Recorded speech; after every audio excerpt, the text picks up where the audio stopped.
Welcome to LSS tutorial. Kolkata বিশ্ববিদ্যালয়ের ইতিহাস honours এবং পাসের যে সকল স্টুডেন্টরা রয়েছে তাদের সকলকে এলএসএস টিউটোরিয়াল চ্যানেল ওয়েলকাম জানাই। এই ভিডিওটা তোমাদের ফোর্থ সেমিস্টার স্টুডেন্টদের জন্য। তোমাদের ফোর্থ সেমিস্টারের ইতিহাস অনার্স এবং পাস উভয় স্টুডেন্টদের জন্য এই ভিডিওটা গুরুত্বপূর্ণ। আজকের ভিডিওর মাধ্যমে আমি তোমাদের একটি গুরুত্বপূর্ণ 5 মার্কসের অ্যান্সার শেয়ার করে দেবো। প্রশ্নটা হচ্ছে ফ্রান্সের নিরঙ্কুশ রাজতন্ত্রের উত্থান সম্পর্কে আলোচনা করো। ভেরি ভেরি ইম্পর্টেন্ট প্রশ্ন। তোমাদের ফোর্থ সেমিস্টার অনার্স পেপারের যে ডিএসসি 6-এর পেপারটি রয়েছে সেই পেপার এবং পাশেদের যে এমডিসি সিসি 4 পেপার রয়েছে, এই উভয় পেপারের জন্য প্রশ্নটা কিন্তু ইম্পর্টেন্ট। আমি কিন্তু সাজেশানে এই প্রশ্নটা দিয়েছিলাম। 5 মার্কসের প্রশ্ন, ফ্রান্সের নিরঙ্কুশ রাজতন্ত্রের উত্থান আলোচনা করো। একেবারে ভেরি ভেরি ইম্পর্টেন্ট প্রশ্ন, ঠিক আছে? তোমরা অনেকেই কমেন্টস করে বলছিলে অ্যান্সারটি শেয়ার করতে, তাই তোমাদের অনুরোধেই কিন্তু আমি এই অ্যান্সারটি তোমাদের মধ্যে আজকে শেয়ার করে দিচ্ছি। তাহলে আর বেশি দেরি করছি না, আমি সরাসরি মূল ভিডিওতে আসছি। এবার আমি অ্যান্সারটি বলছি, তোমরা খাতায় দেখে দেখে নোট ডাউন করে নাও। যখন কোনো দেশ অরাজকতা, বিশৃঙ্খলা আর দুর্বল নেতৃত্বে জর্জরিত থাকে, তখন সাধারণ মানুষ এক শক্তিশালী শাসকের দিকে আশায় তাকিয়ে থাকে। 16 শতকের ফ্রান্সও এমন এক সময় অতিক্রান্ত করছিল। দেশ জুড়ে তখন ছিল ধর্মীয় যুদ্ধ, অভ্যন্তরীণ কলহ আর অর্থনৈতিক বিপর্যয়। এমন পরিস্থিতিতে শান্তি ও শৃঙ্খলা ফিরিয়ে আনতে প্রয়োজন ছিল শক্ত হাতে শাসন করার মতো একজন রাজা। এই চাহিদার সুযোগে ফ্রান্সে ধীরে ধীরে গড়ে উঠল নিরঙ্কুশ রাজতন্ত্র, যেখানে সমস্ত ক্ষমতা কেন্দ্রীভূত হলো রাজার একার হাতে। ঠিক আছে, যখন রাজা হয়ে গেছে তোমরা রাজার একার হাতে করে দেবে। তারপরে দেখো কি রয়েছে। এর ফলে জনগণ একদিকে যেমন নিরাপত্তা স্থিতি পেল, অন্যদিকে তেমনি রাজশক্তি ভয়ঙ্করভাবে বেড়ে উঠল। এই ছিল তোমাদের প্রথম পেরা। এবার দ্বিতীয় পেরা কি রয়েছে দেখো। ফ্রান্সে নিরঙ্কুশ রাজতন্ত্রের উত্থানের পিছনে ছিল রাজনৈতিক, ধর্মীয় ও সামাজিক নানা প্রেক্ষাপট। মধ্যযুগে ফ্রান্সের সামন্ততান্ত্রিক ব্যবস্থা ছিল বেশ শক্তিশালী। বড় বড় জমিদার ও প্রাদেশিক প্রভুরা অনেক সময় রাজাকে অমান্য করতেন এবং নিজেদের ইচ্ছে মতো শাসন করতেন। রাজারা ছিলেন নামমাত্র শাসক, কিন্তু 16 শতকের পর থেকে সামন্ততান্ত্রিক শক্তির অবক্ষয় শুরু হয়। পাশাপাশি ধর্মীয় দ্বন্দ্ব, বিশেষ করে ক্যাথলিক ও প্রোটেস্ট্যান্টের মধ্যে সংঘাত দেশকে অস্থির করে তোলে। দীর্ঘদিনের এই বিশৃঙ্খলায় জনগণ বুঝতে পারে দুর্বল ও বিভক্ত নেতৃত্বে শান্তি আসিবে না। তাই তারা চায় একটি শক্তিশালী কর্তৃত্ববাদী শাসন ব্যবস্থা, যা তাদের নিরাপত্তা দিতে পারবে। এই প্রেক্ষিতে রাজারা নিজেদের হাতে সমস্ত ক্ষমতা কুক্ষিগত করতে থাকেন। এই ছিল তোমার দুটি পেরা। পরবর্তী পেরায় যা বলে রাখি, তোমরা যদি কেউ এই পেপার নোটস পারচেস করতে চাও তাহলে সরাসরি আমার সাথে কন্ট্যাক্ট করতে পারো।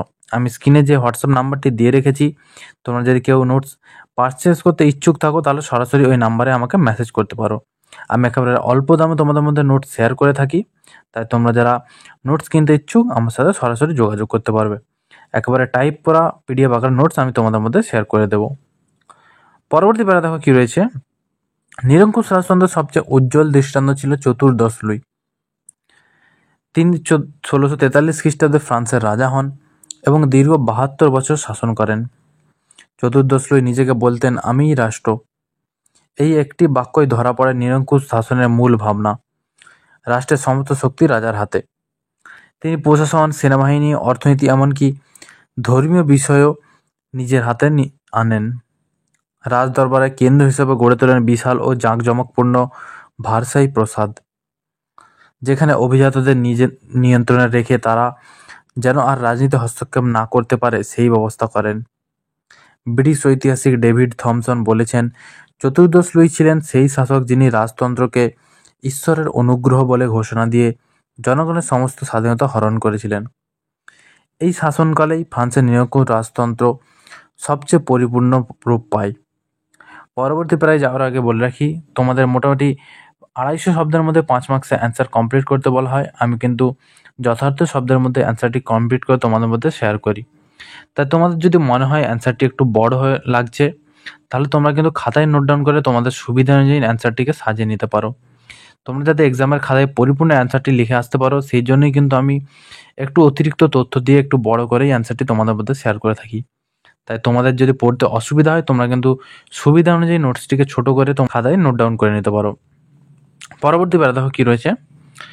চতুর্দশ লুই সহ অন্যান্য ফরাসি রাজারা প্রশাসনকে আরও কেন্দ্রীয়করণ করে তোলেন। তারা সরাসরি রাজপরিষদ গঠন করেন, যেখানে রাজা নিজে সিদ্ধান্ত নেন। স্থায়ী সেনাবাহিনী গঠন করা হয়, যা শুধু রাজার প্রতি অনুগত। রাজস্ব আদায়ে কঠোর ব্যবস্থা নেওয়া হয়, আর সাধারণ মানুষের ওপর করের চাপ বাড়তে থাকে। অভিজাত শ্রেণী ও চার্চকেও রাজা নিজের নিয়ন্ত্রণে আনেন। ধর্মীয় সহনশীলতা কমিয়ে দিয়ে ক্যাথলিক ধর্মকে রাষ্ট্রধর্মের মর্যাদা দেওয়া হয়। সব মিলিয়ে রাজা এমন এক অবস্থানে পৌঁছান যেখানে তার সিদ্ধান্তই ছিল চূড়ান্ত এবং কোনো প্রতিরোধ বা মতবিরোধ সহ্য করার মতো না। এইভাবে ফ্রান্সে এক নিঃসন্দেহে সর্বময় অলঙ্ঘনীয় রাজশক্তির প্রতিষ্ঠা ঘটে। যদিও নিরঙ্কুশ রাজতন্ত্রের ফলে একসময় ফ্রান্সের স্থিতিশীলতা ফিরে আসে, কিন্তু দীর্ঘমেয়াদে এর নানা সমস্যাও সামনে আসে। রাজারা বিলাসিতার পেছনে বিপুল অর্থ ব্যয় করতে থাকেন। অপরদিকে কৃষক ও সাধারণ জনগণ করের বোঝায় ক্লান্ত হয়ে পড়ে। ধীরে ধীরে তাদের মধ্যে ক্ষোভ জন্ম নেয়। তারা বুঝতে পারে রাজা শুধু নিজের ক্ষমতা আর স্বার্থ রক্ষা করছেন, তিনি দেশের মানুষের কথা ভাবছেন না। এই ক্ষোভই ধীরে ধীরে জমে 1789 সালে ফরাসি বিপ্লবের রূপ নেয়, যার মাধ্যমে চিরতরে শেষ হয় ফ্রান্সের নিরঙ্কুশ রাজতন্ত্রের যুগ। এই বিপ্লব শুধু ফ্রান্স নয়, গোটা ইউরোপে গণতন্ত্র ও মানবাধিকারের নতুন অধ্যায়ের সূচনা করে। তাহলে এই ছিল তোমাদের 5 মার্কসের একটি গুরুত্বপূর্ণ প্রশ্ন, ফ্রান্সের নিরঙ্কুশ রাজতন্ত্রের উত্থান। তোমরা কিন্তু খাতায় অবশ্যই নোট ডাউন করে নাও এবং তোমরা বেশি বেশি কমেন্টস করে জানাও পরবর্তী কোন ভিডিও চাও। তোমাদের কমেন্টের রেসপন্সের ভিত্তিতে কিন্তু আমি এই অ্যান্সারগুলি তোমাদের মধ্যে শেয়ার করে থাকি, তাই তোমরা বেশি বেশি কমেন্টস করে জানাও পরবর্তী কোন ভিডিও চাও। তাহলে আমি দেখা হচ্ছে তোমাদের সাথে পরবর্তী কোনো ভিডিওতে।